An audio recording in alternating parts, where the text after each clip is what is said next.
그래서 어저께 예결위가 지금 뭐 중단되었죠.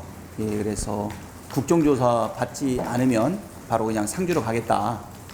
또 국정조사를 받더라도 예, 우리 화이트리스트 배제가 되면 그러면 가장 타격받을 100대 품목에 대해서 자세한 내용을 공개적으로 제시해주지 않는다면 역시 추경을 진행하는 데 어려움이 있다 이렇게 이야기를 하면서 두 가지를 말씀을 하셨어요. 하나는 뭐냐면 정부가 제대로 설명하지 않았다라고 하는 주장이 있었고요. 그다음에 두 번째로는 심사 자료 자체가 없었다라고 하는 주장이 있었는데 그것은 사실에 근거하지 않는다라는 것을 분명하게 한번 말씀드리고 싶습니다. 처음에 이제 7월 15일 날 예결위 정책 질의에서 기재부가 관련 일본 수출 규제와 관련된 상임위 증액 요구에 대해서 기재부의 입장을 알려달라라고 요구를 해서요. 그래서 이제 기재부에서 검토해가지고 의견을 제공하겠다라고 답변을 했고요. 기재부 2차관이 예결위원장과 소위위원장에게 기재부 검토안인 2,700억 상당의 금액을 7월 17일 날 직접 보고를 했습니다. 이 과정과 관련해가지고 처음에 대정부 질문에서 총리가 1,200억을 이야기한 적이 있었죠. 근데 그 금액이 우리 당정 협의를 통해 가지고 외부에 발표됐던 금액은 한 3천억 정도 이야기가 됐고, 그리고 이렇게 증액과 관련해서 각각 요구했던 것은 한 7,900억 정도. 그래서 뭐 중기부라든가 산자부라든가 이런 데서 각각 꼭 필요한 예산이 한 7,900억 정도가 얘기가 됐는데 결국 최종적으로는 우리 기재부에서 제시된 금액이 한 2,700억 정도가 됐어요. 각각의 금액의 차이가 있기 때문에 뭐 자료가 제대로 제시되지 않은 것 아니냐라고 하는데 보통 예산과 관련된 절차의 내용은 그래요.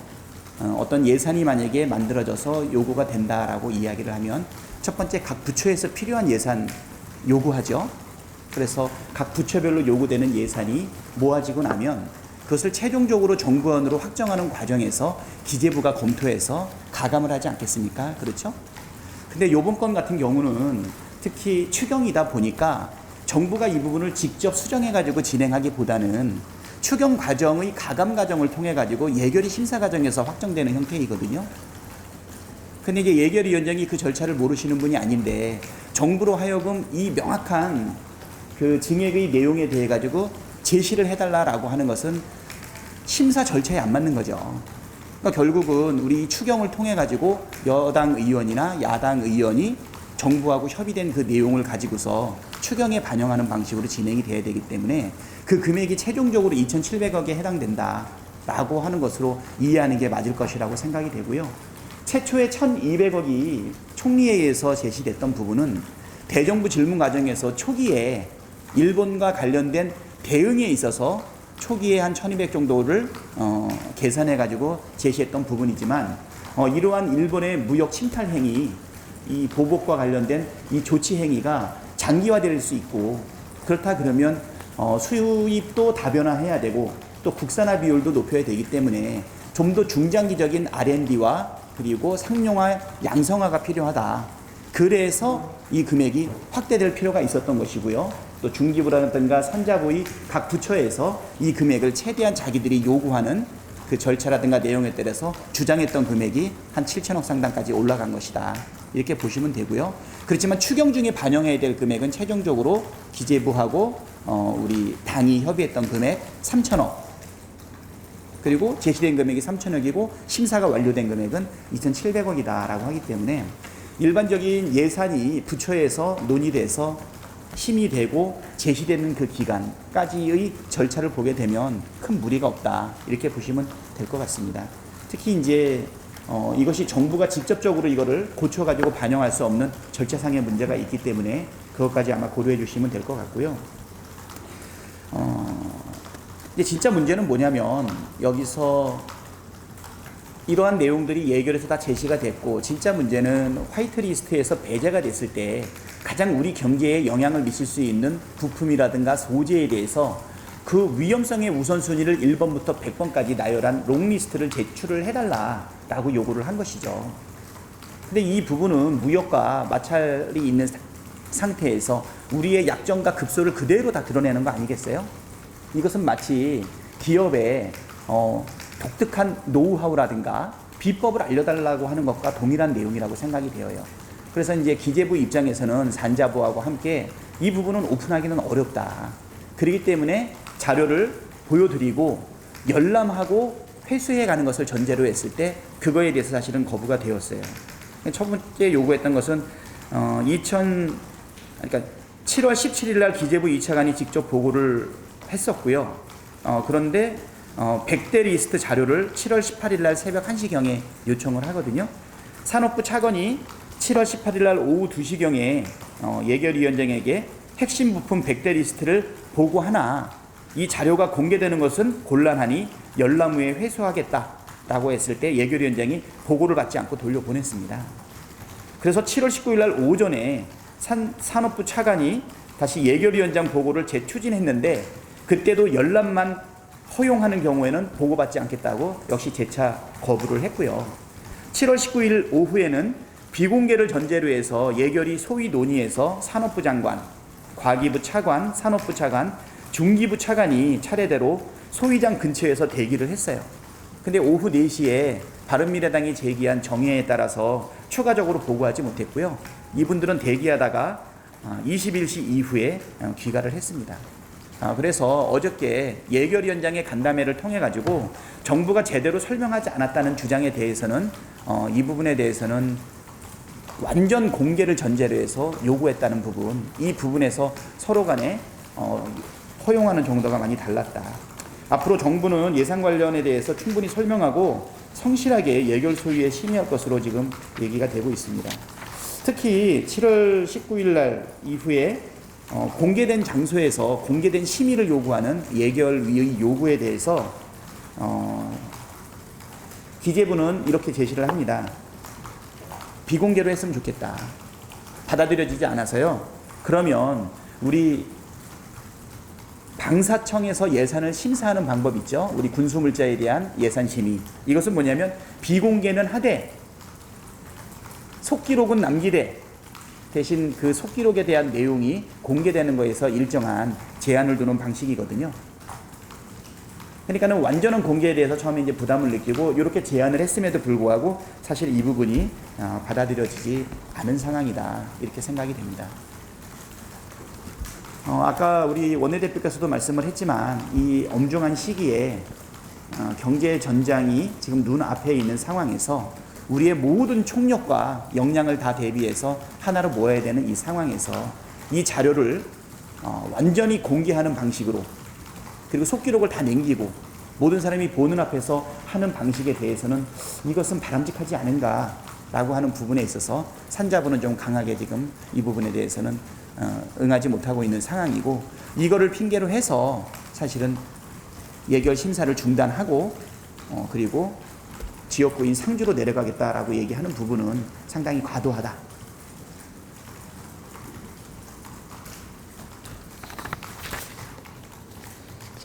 화이트리스트 배제로 인해 가지고 곤란을 받을 이 100대 품목에 대한 완전한 공개와 의사록을 남기는 이러한 심의 방식은 이것은 국가 기밀에 해당되는 굉장히 중요한 부분이라 조심성 있게 접근해야 될 필요가 분명하게 있다라고 하는 부분들은 우리 기자분들께서 좀 충분히 좀 인지해 주셨으면 좋겠습니다.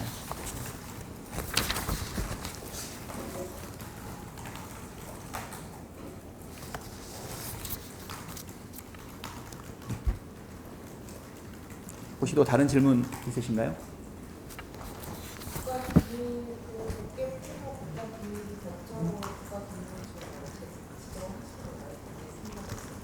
글쎄요, 지금 뭐 우리가 예상을 하더라도 그때 이제 김상조 정책실장도 이야기를 했지만 저번에 이제 3개 품목에 대한 사실은 뭐랄까 수출 허용에서 사실은 상당한 제한이 있었잖아요. 그 부분은 우리 경제에 있어서 가장 아픈 부분 중에 하나라고 아까 말씀하셨던 부분이 있었는데요. 이 100개 품목에 대해서 요구하고 있는 내용이 어느 정도 수준이냐면요. 1번부터 100번까지 리스크를 쭉 어떤 게 가장 위험한지 100개 연번을 정하고요.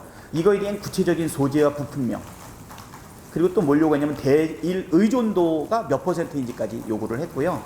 관련된 R&D 이것을 예산 현황과 마주해서 상세하게 검토하겠다고 이야기하지 않으셨습니까? 그렇죠? 일단 국정조사를 받아주지 않으면 더 이상 추경을 심사하지 않겠다. 만약에 국정조사를 받아주더라도 이 롱리스트 이 100개를 전부 다 하나하나 상세하게 심사를 하겠다. 그래서 이제 기재부나 산자부가 요청했던 것은 그러면 비공개를 해줬으면 좋겠다. 처음에는 열람으로만 해줬으면 좋겠다. 안 된다. 비공개로 해줬으면 좋겠다. 안 된다. 그러면 우리 방산 예산 심사하듯이 그런 방식으로 좀 해줬으면 좋겠다. 안 된다. 지금 이런 상황이거든요. 이 부분에 대한 온전한 노출이 일본과의 경제 마찰에 있어가지고 사실 우리가 이것을 다 오픈하고 하는 것이 과연 국익에 적합한 부분인가. 심사를 안 받겠다는 것도 아니고요.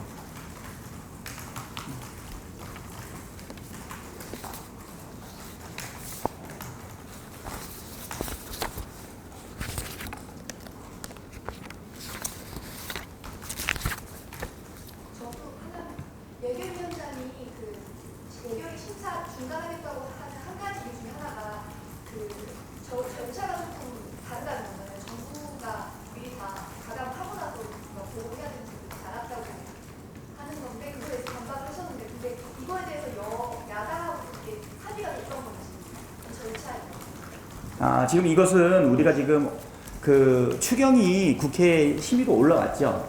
그 다음에 이것이 변경이 되는 것은 국회가 다시 이거를 심사를 통해 가지고 가감이 돼야 되는 게 일반적인 추경 심사의 절차고, 그렇죠. 그게 이제 국회의 심사와 관련된 그 원칙이잖아요. 근데 지금 위원장이 이 부분에 대해 가지고 정부가 다 고쳐 가지고 오라고 얘기하는데 그거는 말이 안 되는 것이죠. 그렇지 않나요? 그래서 사실은 자유한국당에서 처음에 뭐라고 했냐면 이거를 수정해가지고 다시 재상정해달라고 요구했는데 그건 안 된다라고 얘기를 했던 거고요. 결국은 우리가 그 6조 7천억 그 예산을 제출했고 그 이후에 일부 감액이 되고 난 이후에 다시 증액이 심사가 되는 이 방법을 우리가 취할 수밖에 없어요. 지금 예결위에서 한 거는 뭐냐면 1차적으로 심사를 해가지고 감액은 했거든요. 보통 추경에 있어가지고 감액이 이루어지고 나면 그 다음에 소소위를 구성을 해가지고 증액과 관련된 부분을 검토를 하잖아요. 그러면 이 추경에서 증액과 관련해가지고 이 부분이 검토되는 것만 남아있는데 지금 아까 말씀하신 것처럼 그 일본과 대응되어 있는 예산에 대해 가지고 정부가 미리 다 가감해서 갖고 오라고 하는 것은 예산 심의 절차하고는 안 맞는다는 얘기죠. 그리고 아까 윤호덕 우리 간사께서도 이야기를 했지만 이런 예가 전혀 없었다고 이야기를 해요. 소위에서 감액을 심사하고 그리고 증액이 소위에서 다 결정되면 좋지만 안 되는 경우에는 소소위에 넘어가서 진행을 하게 되는데 지금 뭐 소소위도 지금 할 생각이 전혀 없는 상태고, 그리고 이 증액과 관련된 부분을 우리 예결위 우리 소위에서 우리 추경과 관련된 소위에서 이 부분에 대해서 공개적으로 전부 다 하겠다라고 하는 것은 보통 그 방식 자체가 안 되는 것은 아니지만 관례적으로 그렇게 해온 예가 없었던 것이죠. 그래서 아까 우리 윤호덕 간사도 그 부분에 대해서는 좀 강하게 이야기를 했던 것 같습니다.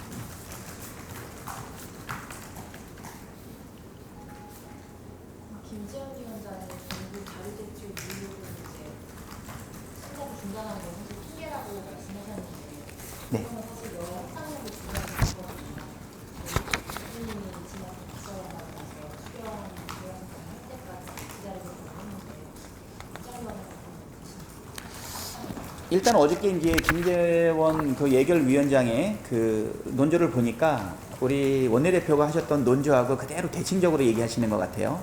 더 이상 뭐 국정조사, 해임 이러한 어떤 정쟁거리로 발목을 잡아서 진행하는 추경에 대해서 더 이상 대응하기 어려운 상황이니 조건 없이 정말 민생과 그 다음에 일본 대응 예산에 대한 그 예산에 대한 부분을 우리 기다리겠다 이렇게 이야기하고 무슨 이야기를 했냐면 정말 이 추경에 대해서 심의해주고 그 다음에 통과시켜줄 진정성에 대해 가지고 사실 의문이 발생한다라고 하는 발언을 하셨는데 김재현 위원장도 그 얘기를 했죠. 자기네 추경 중단하겠다. 그리고 정부와 여당은 추경 심사를 받고자 하는 의지가 있는지 얘기하겠다 이렇게 얘기한 것을 보니까 제가 볼 때는 우리 원내대표가 한 그 이야기에 대해서 아주 대칭적인 논리를 제시한 것이 아닌가 생각이 되고요. 일단은 김재현 위원장이 얘기했던 거, 예를 들어서 전체 본회의가 결정되기 위해서 요구되는 게 한 두 가지 정도 있잖아요. 예, 국정조사냐 해임이냐 그거를 요구했는데 아직 정식으로 우리 국회 정상화나 이 추경 의결과 관련돼서 정식으로 제시된 것은 아니지만 갑자기 또 하나 더 나경원 대표에서 추가된 것으로 알려지고 있는 것이 예, 정개특위의 제1 소위원장 얘기가 지금 또 나오고 있거든요. 그것이 전제 조건이 돼가지고 추경과 연계되는 것까지 아직 되지는 않았지만 저희가 이것이 핑계라든가 전제 조건이 계속적으로 예, 바리에이션, 그러니까 변주되면서 계속적으로 나오고 있는 이 상황을 우리가 사실은 걱정하지 않을 수가 없어요. 다만 우리 추경과 관련된 우리 예결 소위에서는 그래도 심사를 받을 수 있게끔 하는 최선의 노력은 계속 진행할 것이다. 절박하고 추경을 포기할 수 없기 때문에 이렇게 보시면 될 것 같습니다.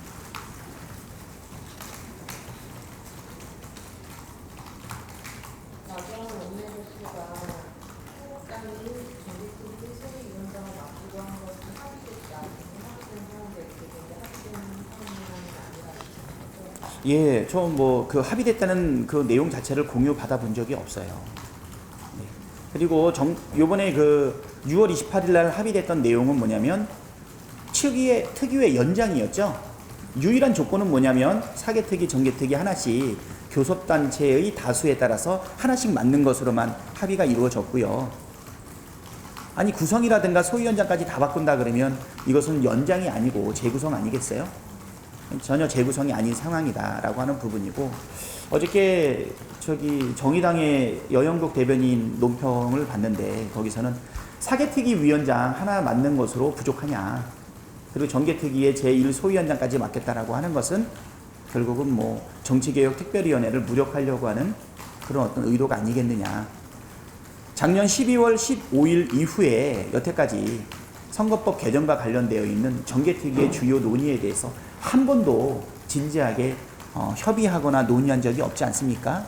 그리고 이제 사개특위 위원장을 맡게 되면서 정개특위 위원회는 제1 소위원장을 맡게 되는데 거기에는 선거법의 핵심과 관련된 논의가 주로 이루어지게 되는데요. 누가 소위원장을 맡느냐에 따라 가지고 이것이 패스트트랙의 본질적인 의미, 정말 마지막 협의를 담보하는 거 아니겠어요? 협의가 전혀 진척되지 않다 보니까 법안을 올려놓고 일정한 기간 내에 반드시 협의하게끔 요구하는 부분인데요. 그 부분에 대해서는 뭐 협의가 됐다라고 하는 부분에 대해서는 아니다 이렇게 말씀드릴 수 있고요.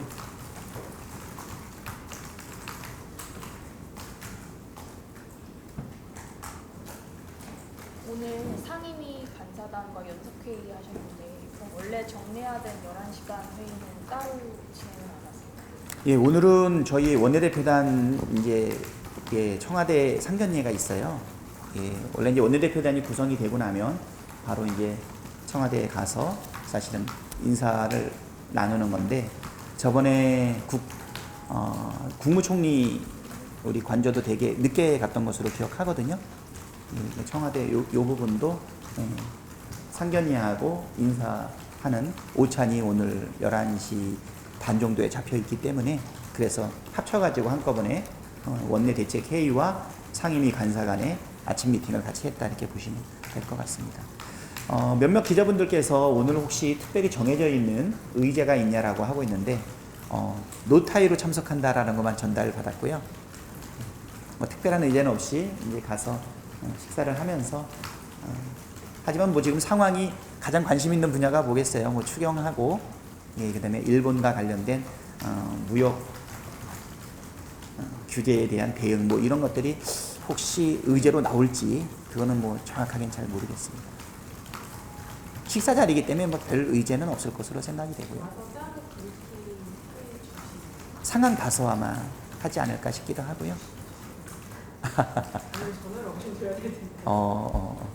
그러게요. 예, 오늘 오찬 하고 나서 네, 혹시 브리핑할 내용이 있는지는 청와대의 대변인과 한번 말씀을 나눠보도록 하겠습니다.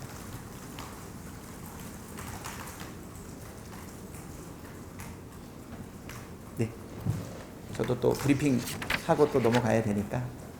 어떻게 궁금한 건 많이 해소가 됐나요? 혹시 우리의 일방적인 주장이라고 생각하는 건 아니시겠죠? 예, 아무튼 정부가 제대로 설명하지 않았다는 부분하고, 예, 그리고 상임위 예결위에 제기된 증액 요구안이 전혀 심사 자료가 없었다는 것은 사실이 아니다라는 생각이 되고요. 이 부분은 지금 현재 이 절박한 상황에 추경에 대한 사실은 심의를 중단하기 위한 하나의 핑계가 아닌가 이렇게 생각이 되고요. 가장 중요한 부분은 결국 본회의 날짜가 잡혀야 되는데, 본회의 날짜를 잡는 전제 조건이 지금 현재로는 국정조사와 회의만, 이것이 아직 서로 간에 합의가 되지 못하는 게 가장 중요한 부분이 아닌가 이렇게 생각이 되고요. 지금 이 상황에서 만약에 정말 추경을 심사를 중단을 하고 지역구인 상주로 내려간다라고 하면 지금 임박한 경제 전쟁이 총성 없이 지금 진행되고 있는데, 그 전쟁의 목전에서 사실 뒤로 물러나는 거 아니겠어요? 그야말로 정말 팀킬이다 이렇게 생각이 됩니다. 네, 수고하셨습니다. 예.